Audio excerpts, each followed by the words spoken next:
Okay, for reading for April 10th, we're going to be looking at drawing conclusions and making inferences.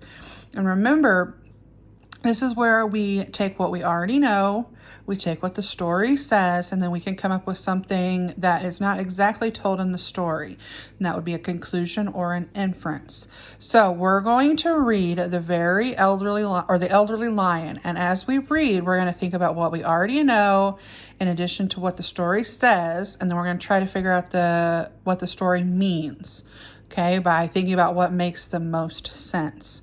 So let's read The Elderly Lion. A very elderly lion, weakened by old age and injuries, could no longer hunt for food. He lived for a while on grass and berries, but this made him grow still weaker. He decided to use his brain to take what he could not get by force. The elderly lion lay down in his den. He told every animal and bird who passed by that he was very sick. The animals all got the news of Elderly Lion's illness and came one by one to visit him. Squirrel came bringing fresh grasses and berries. Squirrel was not seen after that. Dove came bringing more fresh grasses and berries.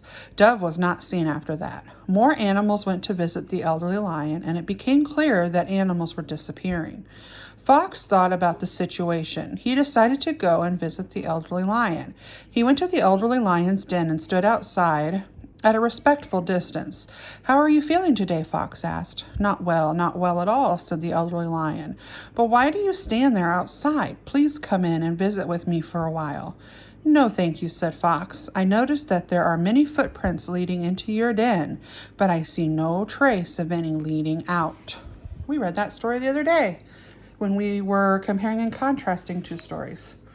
All right, so on your work then, you are going to take what you already know and what the story says to make some inferences. So the first one says, how did the elderly lion use his brain instead of force? Okay, did he trick the animals? Did he store up grass and berries? Or did he move to a different den?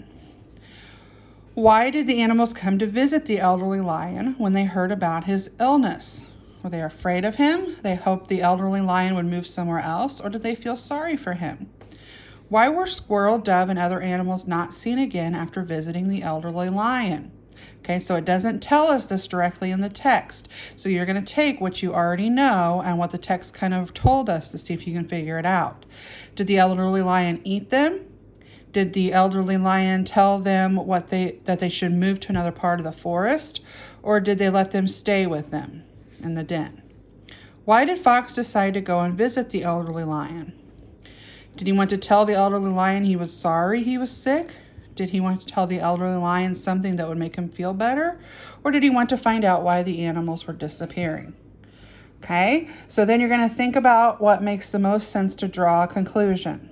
So, "No, thank you," said Fox. "I noticed that there are many footprints leading into your den, but I see no trace of any leading out."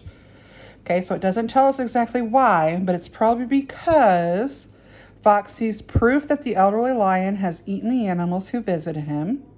Fox doesn't believe that it is the elderly lion who is speaking, or Fox wants to ask the elderly lion why animals are disappearing.